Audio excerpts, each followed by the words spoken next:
الحمد للہ سبحان اللہ الحمد للہ رب العالمین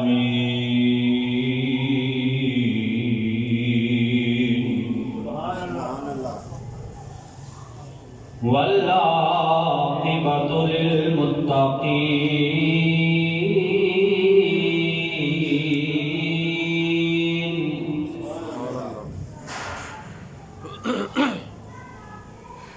والصلاة والسلام على سيد الأنبياء والمرسلين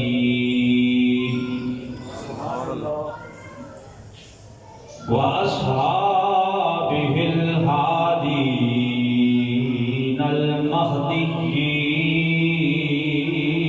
المهديين سبحان اللہ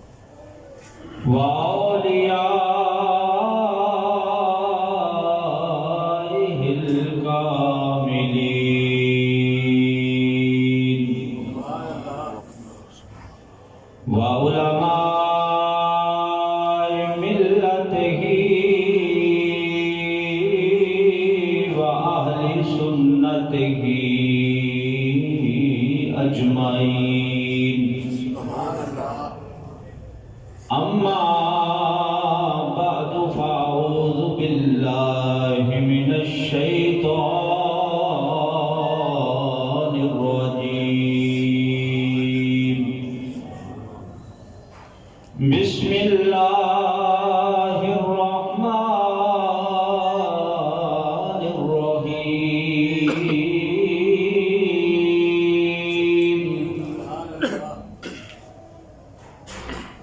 يا أيها الذين آمنوا اتقوا الله وكونوا مع الصادقين آمنت بالله صدق الله مولانا العظيم وصدق رسوله النبي الكريم الأمين سبحان اللہ الصلاة والسلام عليك يا رسول الله مل کے پڑھیں بھی الصلاة والسلام عليك يا رسول الله وعلى آلك وأصحابك يا حبيب الله الصلاة والسلام عليك يا خاتم النبيين وعلى آلك وأصحابك يا رحمة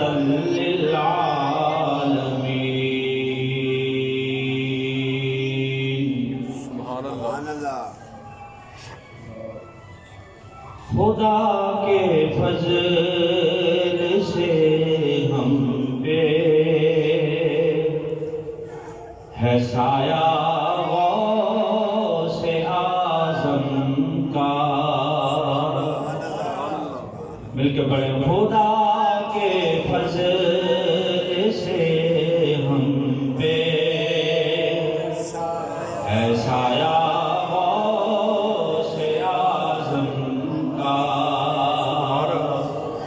ہمیں دونوں جہاں میں ہے سہارا غوث اعظم کا ہمیں دونوں جہاں میں ہے سہارا ہماری کس کے ہاتھ ہے بغداد والے کے ہماری لاج کس کے ہاتھ ہے بغداد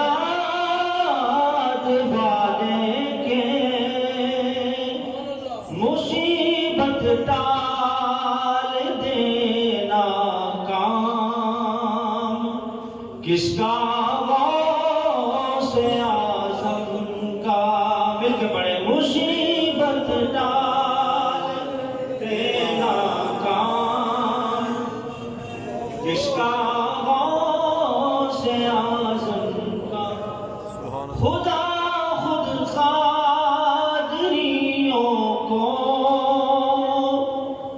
ندا دے گا یہ معاشر میں، سبحان اللہ، خدا خود قادریوں کو ندا دے گا یہ معاشر میں، کہاں ہے قادری کر لیں نظارہ غوث اعظم کا،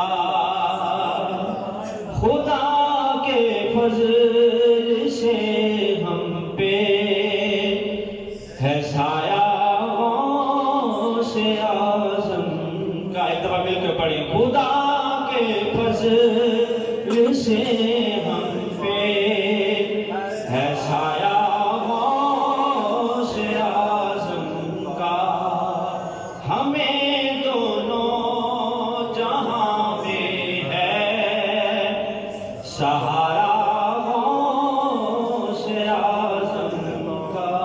سبحان اللہ، سبحان اللہ، نہایت ہی عزت و احترام کے قابل برادران اسلام، آج ربیع الثانی شریف کی 11 تاریخ ہے، یعنی بڑی 11ویں شریف جس کو کہا جاتا ہے، وہ دن ہے، اور آج پوری دنیا میں حضور غوث اعظم رحمت اللہ علیہ کا عرس پاک منایا جا رہا ہے، سبحان اللہ، لہذا آج کے جمعۃ المبارک کے خطبہ میں ہم بھی حضور سیدنا عبد القادر جیلانی میرا محی الدین رحمت اللہ علیہ کا تذکرہ کریں گے، سبحان اللہ، سبحان اللہ، اور آپ کی چند باتیں ذکر کر کے ان کی یاد کو تازہ کرتے ہوئے انہیں خراج تحسین اور خراج عقیدت و محبت پیش کریں گے۔ سبحان اللہ، تو محتشم شامل حضرات، جو آیت مبارکہ میں نے تلاوت کی ہے، اللہ رب العزت ارشاد فرماتا ہے کہ یا ایھا الذین آمنوا اتقوا اللہ وکونوا مع الصادقین، کہ اے ایمان والو اللہ سے ڈرو، تقوی اختیار کرو، اللہ سے ڈرو، وکونوا مع الصادقین، اور سچوں کے ساتھ ہو جاؤ، سچوں کا دامن تھام لو، ان کے دامن کے ساتھ وابستہ ہو جاؤ، ان کے دامن کی جو وابستگی ہے یہ تمہیں دنیا میں بھی رسوا نہیں ہونے دے گی اور حشر میں بھی رسوا نہیں ہونے دے گی۔ اللہ رب العزت نے جب شیطان مردود کو نکالا تو اس نے اللہ رب العزت سے مہلت مانگی اور چند اختیارات مانگے کہ یا اللہ ٹھیک ہے تو مجھے نکال رہا ہے، لیکن مجھے مہلت دے، قیامت تک میں تیرے بندوں کو گمراہ کرتا رہوں گا، نیکی کے راستے سے ہٹاتا رہوں گا۔ اب کوئی بندہ اگر نماز پڑھنے نہ آئے اس سے ہم پوچھتے ہیں کہ آئے نہیں، وہ کہتا ہے جناب میں آ رہا تھا لیکن شیطان غالب آ گیا، شیطان نے آنے نہیں دیا، فلاں نیکی کا کام کرنے کے لیے میرا ارادہ تھا لیکن شیطان کے غلبے کی وجہ سے میں نہیں کر سکا، لہذا شیطان قیامت تک بندوں کو گمراہ کرتا رہے گا۔ اب اللہ رب العزت کی کی بارگاہ میں اگر کوئی پوچھے کہ یا اللہ شیطان قیامت تک گمراہ کرتا رہے گا کیا؟ کوئی بندے ایسے بھی ہیں تیرے کہ جو اللہ کے راستے پر، تیرے راستے پر بندوں کو لگاتے رہیں گے اور شیطان سے انہیں بچاتے رہیں گے، اور شیطان کے راستے سے انہیں بچا کر تیرے راستے کی طرف لاتے رہیں گے، تو یقیناً جواب آئے گا کہ یقیناً وہ بندے وہی ہیں جنہیں اولیاء اللہ کہا جاتا ہے، وہ میرے دوست ہیں، ایسے دوست ہیں کہ ایک ایک بندہ اگر چاہے گا تو 90 لاکھ کو کلمہ پڑھا کے دائرہ اسلام میں داخل کر دے گا۔ نعرہ تکبیر، نعرہ رسالت، نعرہ حیدری۔ شیطان کا کام ہے گمراہ کرنا، راہ راست سے ہٹانا۔ اب یہ لوگوں کی سوچ اور عقل پہ افسوس ہوتا ہے کہ شیطان کی طاقت تو مان لیتے ہیں، جو اللہ کا دشمن ہے اس کی طاقت تو مان لیتے ہیں، کہتے ہیں کہ شیطان نے روک دیا، لیکن اللہ کے ولیوں کی طاقت نہیں مانتے۔ شیطان کی طاقت مان لیں گے، اس کو مان لیں گے کہ ہر جگہ موجود ہے اور وہ غالب آ گیا، اس وجہ سے میں یہ کام نہیں کر سکا، لیکن جو اللہ کے دوست ہیں ان کی طاقت اور ان کی کرامت اگر بیان کی جائے تو ان کے کان کے پیچھے خارج شروع ہو جاتی ہے اور سوچنا شروع کر دیتے ہیں کہ یہ کیا بات کر رہے ہیں مولوی صاحب۔ او بھائی، جب اللہ کے دشمن کے پاس اتنی طاقت ہے، وہ جب لوگوں کو گمراہ کر سکتا ہے تو اللہ کے ولی کی طاقت بھی مان لو۔ اللہ نے اگر بنی اسرائیل کے ولیوں کو طاقتیں دی ہیں تو اللہ نے اپنے محبوب کی امت کے ولیوں کو بھی طاقتیں عطا فرمائی ہیں۔ اکیلے حضرت داتا علی حمیری نے بر صغیر پاک و ہند میں اسلام کے پنجے گاڑے ہیں اور اسلام کے جھنڈے کو بلند کیا ہے۔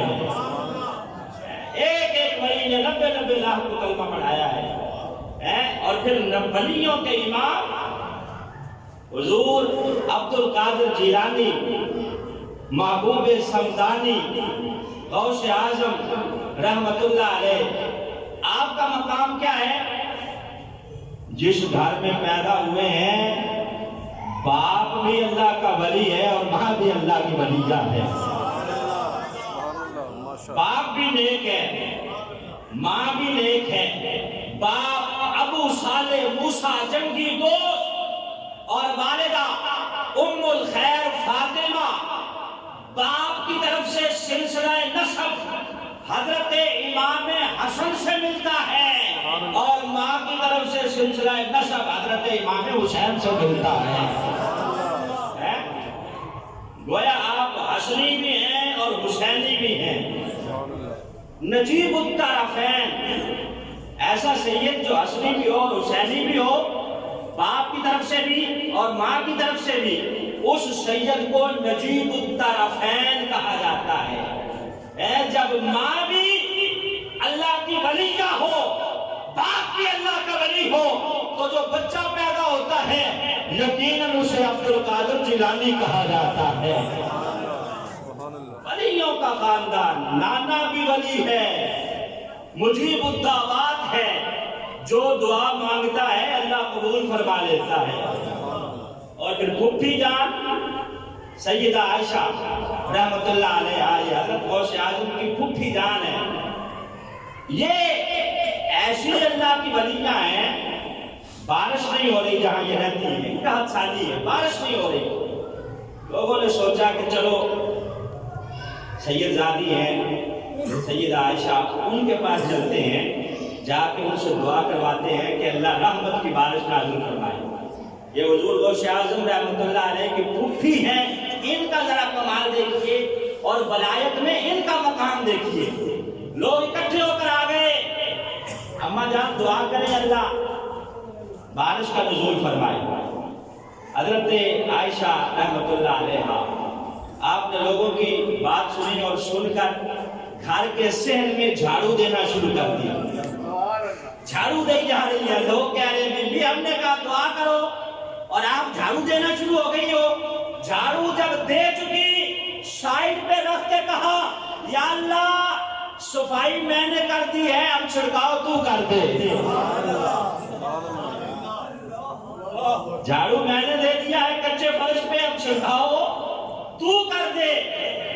لوگ کہتے ہیں حضرت سیدہ عائشہ رحمت اللہ علیہا نے جیسے ہی یہ الفاظ کہے چاروں جانب سے بادل آیا اور اللہ کی رحمت کی برسات شروع ہو گئی۔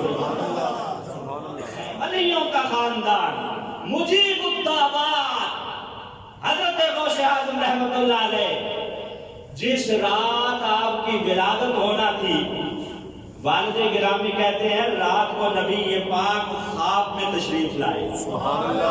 خواب آیا اور بڑا لاجواب آیا، سرکار تشریف لائے، صحابہ بھی ساتھ ہیں، دیگر نبیوں کی جماعت بھی ساتھ ہے۔ محبوب صلی اللہ علیہ وسلم نے خواب میں آ کے فرمایا ابو صالح موسیٰ تجھے مبارک ہو، تیرے گھر میں جو بچہ پیدا ہونے والا ہے وہ میرا بیٹا ہے، اسے زمانہ غوث اعظم کہہ کے پکارے گا، اسے اللہ مقام یہ دے گا کہ جب تک اس کے قدم کی مہر نہیں لگے گی اللہ ولیوں کو ولایت عطا نہیں فرمائے گا۔ ولیوں کو ولایت ملے گی تو اس کے قدم کی مہر کی وجہ سے۔ حضور غوث اعظم سے پوچھا کسی نے کہ جناب آپ کی ولایت کا مقام کیا ہے؟ آپ نے اپنے قدم کی طرف دیکھا اور فرمایا جب تک میرے قدم کی مہر نہیں لگتی اس وقت تک اللہ ولی نہیں بناتا۔ اور آپ نے اعلان کیا کہ قدمی حاضی علی رقبۃ کل ولی اللہ، میرا یہ قدم ہر ولی کی گردن کے اوپر ہے۔ یہ مقام ہے حضور غوث اعظم رحمت اللہ علیہ کا۔ اور کہتے ہیں کہ مجھے بچپن میں ہی اپنے ولی ہونے کا احساس ہو گیا، بچپن میں ہی۔ کس طرح؟ فرماتے ہیں کہ میں جب 7-8 سال کی عمر کا تھا، جب مدرسے جاتا پڑھنے کے لیے تو میرے ارد گرد فرشتے چلا کرتے۔ سبحان اللہ۔ جب میں مدرسے پہنچ جاتا تو ایک فرشتہ آگے بڑھ کے دیگر طالب علموں کو کہتا کہ ہٹ جاؤ، جگہ کشادہ کر دو، اللہ کا ولی آ رہا ہے۔ ارے تکبیر، ارے رسالت، ارے رسالت، ارے تحقیق، ارے غوثیہ۔ اور یہ نبی پاک کی حدیث بھی ہے کہ طالب علم دین کا طالب علم جب دین حاصل کرنے کے لیے چلتا ہے، پڑھنے کے لیے، تو اللہ کی رحمت کے فرشتے اس کے قدموں کے نیچے اپنے پار بچھا دیتے ہیں۔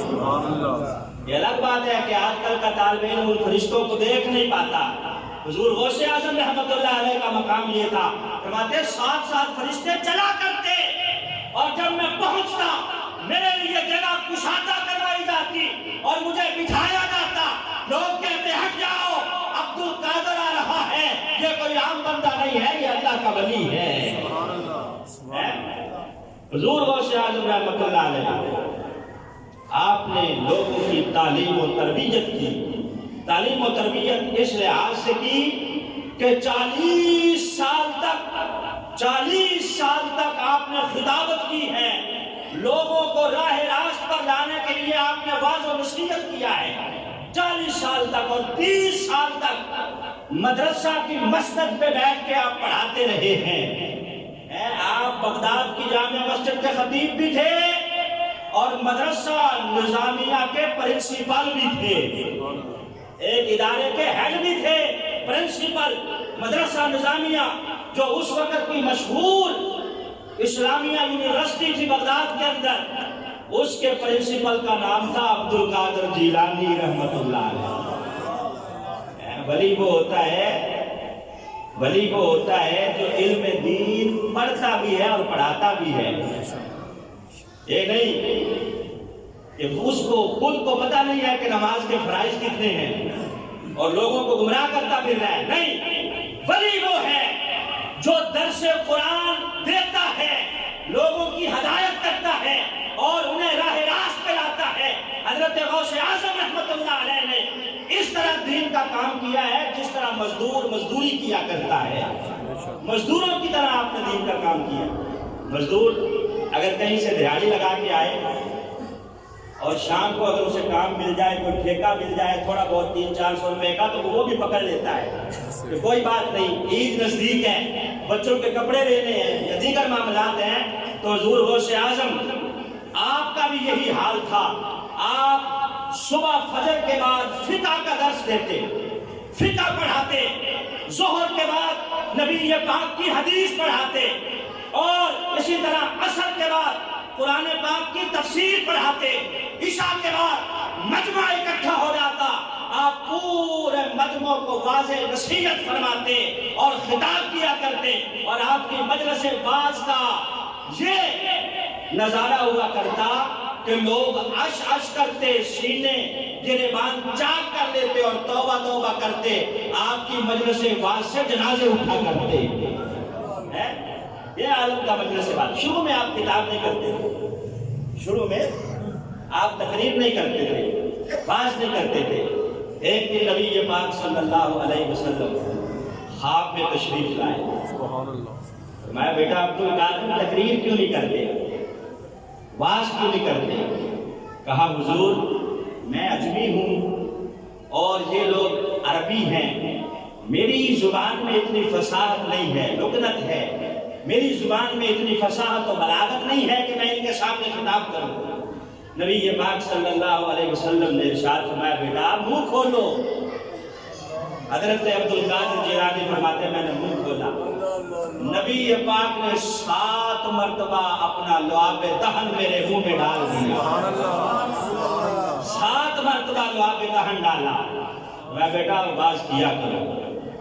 کہتے ہیں اگلی رات میں پھر سویا، حضرت علی المرتضیٰ میرے بابا جان خواب میں آ گئے، بابا جان خواب میں آ گئے۔ کہا بیٹا باز کیوں نہیں کرتے؟ کہا حضور میں اجمی ہوں۔ کہا منہ کھولو۔ حضرت علی نے 6 مرتبہ اپنا لعاب دہن میرے منہ میں ڈالا۔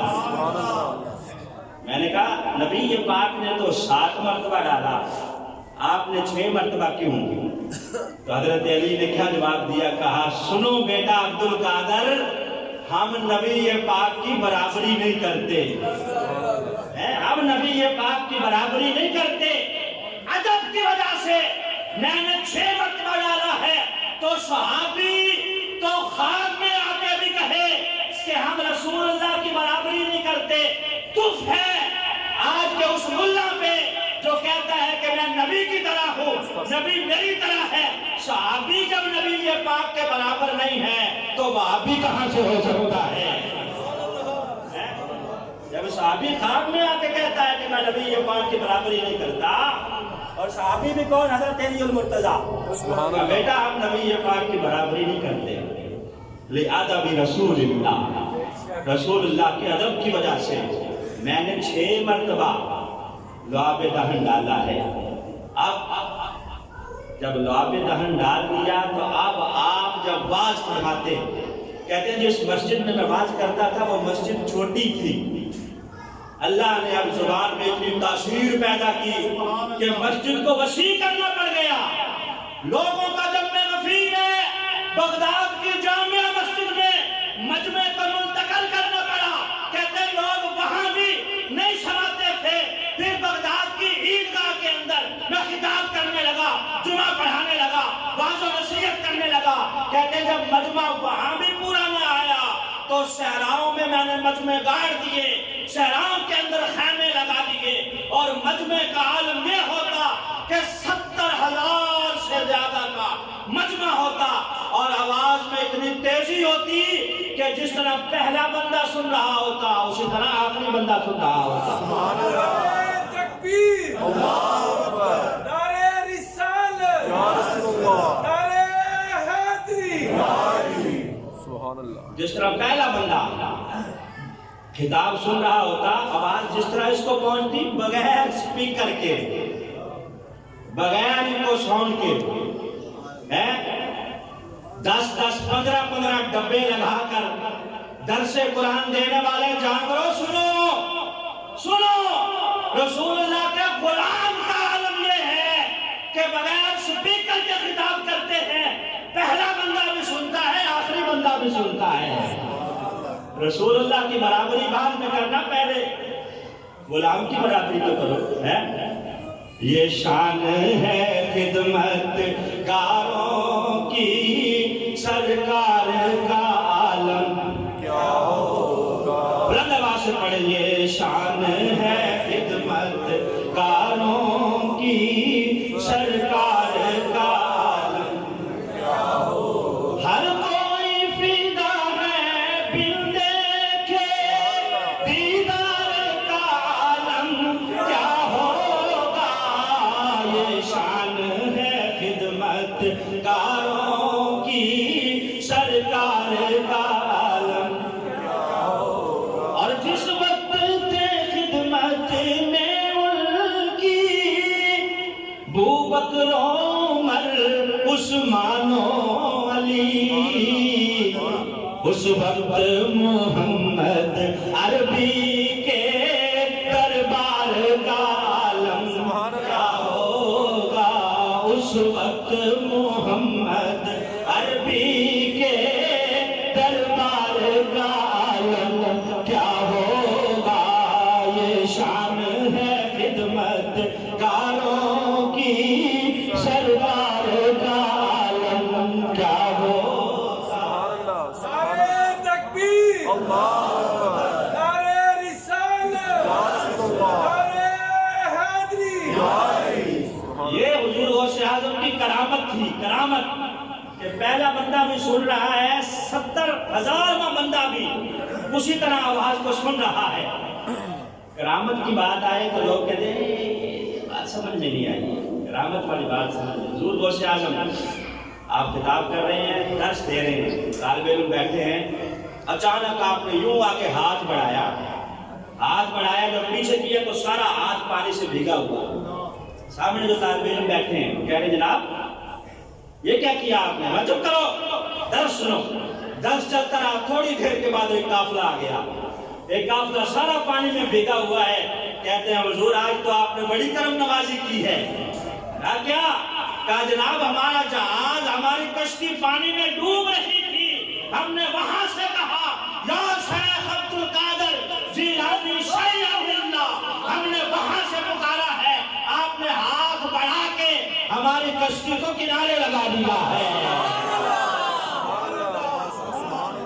نعرہ تکبیر، نعرہ رسالت، نعرہ رسالت. غلام ہے، غلام ہے، حضور کے غلام ہیں. غلام ہے، غلام ہے، حضور کے غلام ہیں. غلام یہ رسول میں موت بھی قبول ہے. ہو عشق مصطفیٰ. تو زندگی نعرہ غوثیہ.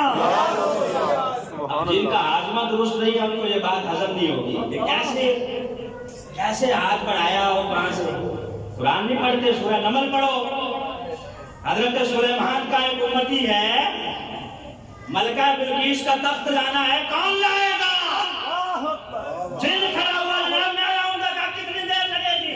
کہا مجلس برگاست ہونے سے پہلے لے آؤں گا. کہا نہیں اس سے بھی پہلے چاہیے. کون کھڑا ہوا؟ عندہ علم من الکتاب. وہ بندہ کھڑا ہوا جس کے پاس کتاب میں سے کچھ علم تھا، یعنی اللہ کا ولی کھڑا ہوا. کہا جناب میری ڈیوٹی لگائے، میں لے آتا ہوں. کہا کتنی دیر لگے گی؟ قبل ان یرتد الیک طرفک.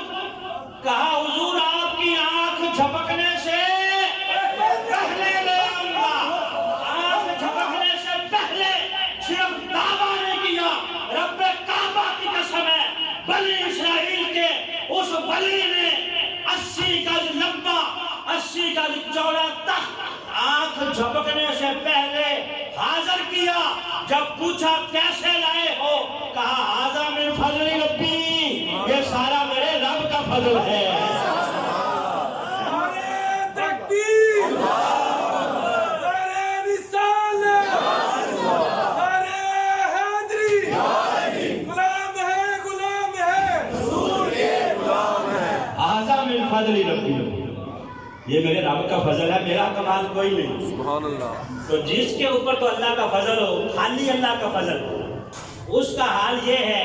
اور جن کے بارے میں قرآن کہے وَبَشِّرِ الْمُؤْمِنِينَ بِأَنَّ لَهُم مِّنَ اللَّهِ فَضْلًا كَبِيرًا کہ ان کے اوپر صرف فضل نہیں ہے، فضل کبیر ہے۔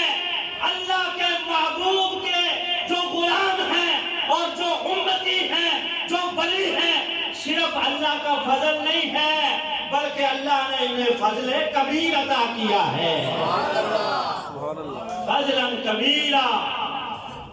اگر ان کی کرامت قرآن میں موجود ہے اور ماننی پڑے گی، نہیں مانو گے تو منکر ہو جاؤ گے، کافر ہو جاؤ گے، ہے تو پھر ان کی کرامت بھی مانو نا۔ یہ امام الانبیاء کے امتی ہیں، امام الانبیاء کے ولی ہیں، ان کی امت کے ولی ہیں۔ آپ لباس پہنتے بڑا زرق برق، بڑا قیمتی لباس پہنتے، ایسا لباس بادشاہ وقت بھی نہیں پہنا کرتا تھا جیسا آپ پہنتے۔ آپ خطبہ دینے کے لیے نکلے ایک دن جمعہ کے بعد، خطبہ دے کر جب آپ گھر کی طرف جا رہے ہیں ایک چور پیچھے لگ گیا۔ اس نے کہا مولوی صاحب کا لباس بڑا قیمتی ہے، لگتا ہے بڑے مالدار ہیں، آج ان کے گھر رات کو ڈاکہ ڈالیں گے، ان کے گھر رات کو ڈاکہ ڈالیں گے، مال کافی اکٹھا ہو جائے گا۔ پیچھے پیچھے چلا گیا، وہاں گھر کے باہر چھپ کے بیٹھ گیا۔ رات کو جب چوری کے ارادے سے گھر میں چھلانگ لگائی تو گھر کے ساتھ جو لنگر کھانا تھا وہاں اس نے چھلانگ لگائی، جیسے ہی چھلانگ لگائی آنکھوں سے اندھا ہو گیا، بینائی جاتی رہی۔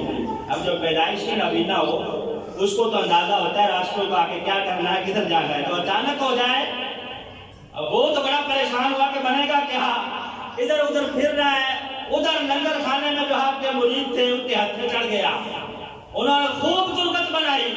اب ظاہر ہے وہ لنگر کھانے والے مرید تھے، تکڑے ہوں گے، پکڑ کے اچھی طرح جب پھینٹی پھوٹی لگائی، شور مچا، حضور غوث اعظم اندر کمرے میں، اب کیا ہو گیا؟ کہا جناب یہ چور ہتھے لگ گیا ہے، یہ لنگر کھانے میں اس نے چھلانگ لگائی ہے، آنکھوں سے اندھا ہے، نبی نے ہمیں لے آؤ ادھر۔ کہا میرے حجرے بھی یہاں سائڈ پہ بٹھا دو، کونے میں بٹھا دو۔ بٹھا دیا، حضور غوث اعظم آپ تسبیحات پڑھ رہے ہیں، ذکر و اذکار کر رہے ہیں۔ دروازے کو دستک ہوئی، کہا کون ہے؟ کہا جناب میں خضر علیہ السلام ہوں۔ کہا کیسے آنا ہوا؟ کہا جناب وہ فلاں علاقے کا کتب فوت ہو گیا ہے، وہاں کس کی ڈیوٹی لگانی ہے؟ کہا آ جاؤ اندر آ جاؤ۔ کہا جناب کس کی ڈیوٹی لگانی ہے؟ کہا یہ آیا بیٹھا ہے، رات سے اسی کو لے جاؤ۔ یہ رات سے آیا بیٹھا ہے، وہ کہتا جناب میں تو چور تھا، چوری کی نیت سے آیا تھا۔ خضر علیہ السلام کہنے لگے وہ چور تو اس وقت تک تھا جب تک غوث اعظم نے نہیں کہا تھا، اب انہوں نے کہہ دیا ہے اب تو چور نہیں رہا، اب تو واقعی کتب بن گیا ہے۔ بگڑی بنانے والے ہیں، روتے ہنسانے والے ہیں، بگڑی بنانے والے ہیں، روتے ہنسانے والے ہیں، غوث ہمارے چوروں کو ابدال بنانے والے ہیں، اور بھی غوث ہمارا چوروں کو ابدال بنانے والا ہے، غوث ہمارا چوروں کو ابدال بنانے۔ اور پہنچے فرشتے قبر میں میری، اور آتے ہی یہ کہنے لگے کہ یہ تو ہمارے غوث کے در پر آنے جانے والا ہے، یہ تو ہمارے غوث کے در پر آنے جانے والا ہے۔ سبحان اللہ۔ ان کی غلامی وہ ہے ان ولیوں کی جو یہاں بھی کام آتی ہے اور قبر میں بھی کام آئے گی، حشر میں بھی کام آئے گی۔ حضور غوث اعظم آپ فرمایا کرتے تھے میں اس وقت تک جنت میں نہیں جاؤں گا جب تک اپنے ہر مرید کو جنت میں نہیں لے جاؤں گا۔ سبحان اللہ۔ اشرف علی تھانوی کا نام آپ نے سنا ہوگا، دوسرے قبیلے کا بندہ ہے، اس کی کتاب ہے الافادات الیومیہ، اس کے اندر اس نے بڑی عجیب بات لکھی ہے حضور غوث اعظم کے حوالے سے. وہ لکھتا ہے حضور غوث اعظم کا دھوبی فوت ہو گیا. دھوبی کیا کرتا تھا؟ حضور غوث اعظم کے کپڑے دھویا کرتا تھا. کہتا ہے کہ خواب میں اس کو دیکھا گیا تو فرشتے آئے، سوال پوچھا من ربو کا، بتا تیرا رب کون ہے؟ وہ کہنے لگا فرشتوں سے کہ بات تو تمہاری بھی ٹھیک ہے لیکن میں غوث اعظم کا دھوبی ہوں. کہا من دین کا، تیرا دین کیا ہے؟ اس نے کہا یار بات تو تم بھی ٹھیک کر رہے ہو، ٹھیک ہی پوچھ رہے ہو، لیکن میں غوث اعظم کا دھوبی. اس نے کہا ما کنت تقول فی حق ھذا الرجل الفاظ یومیہ. مولوی اشرف علی تھانوی نے لکھا ہے کہ تیسرا سوال ہوا بتا یہ جو شخصیت قبر میں موجود ہے، جلوہ گر ہے، ان کے بارے میں کیا کہا کرتا تھا؟ اس نے کہا میں غوث اعظم کا دھوبی ہوں. اشرف علی تھانوی نے لکھا ہے فرشتے کہنے لگے یا اللہ کیا کیا جائے؟ فرمایا یہ کامیاب ہو گیا ہے.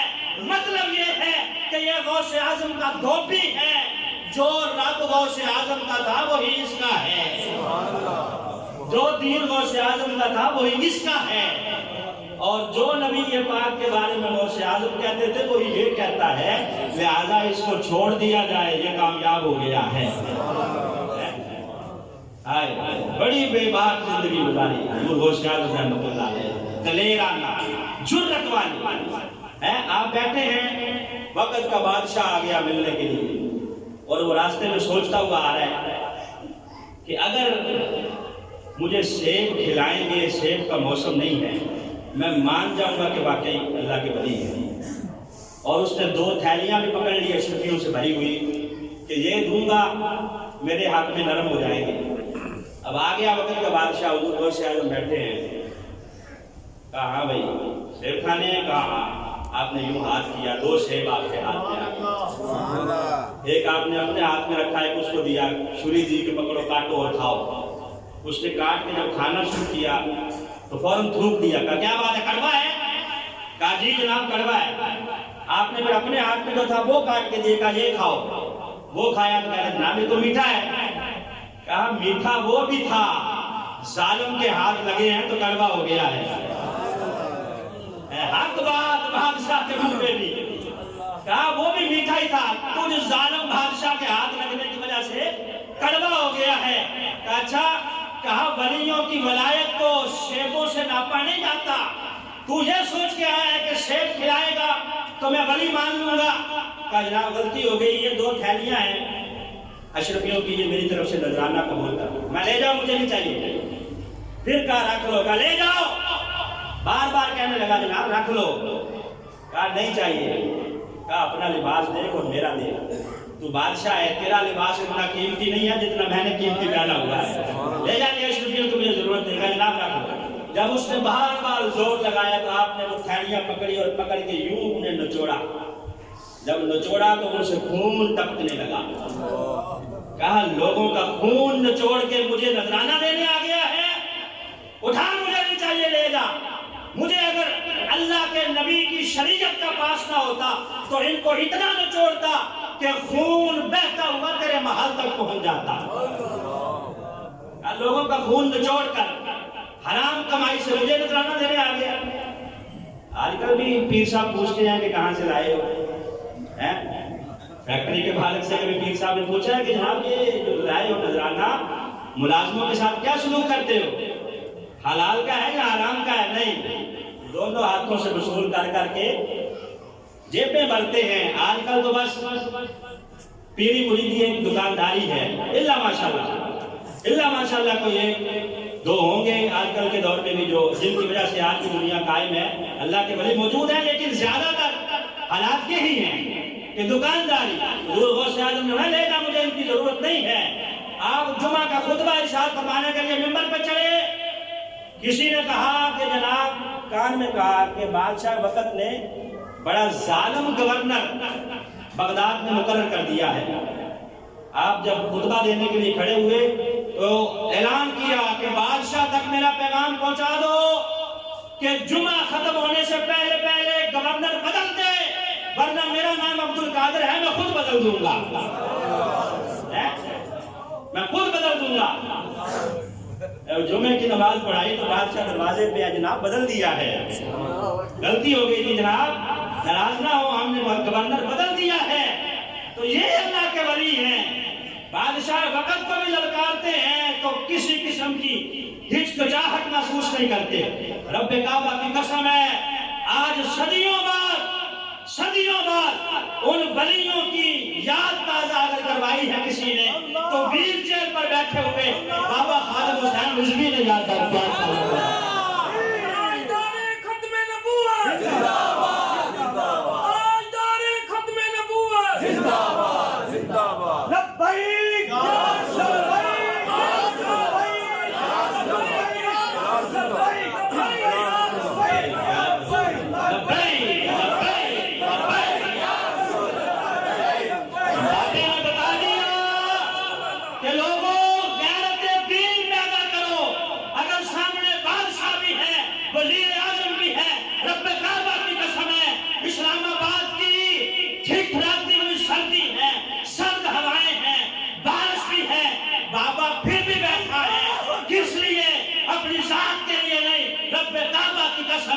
وہ گیا ہے تو نبی پاک کے دین کی پہرےداری کرتے ہوئے اور چوکیداری کرتے ہوئے گیا ہے.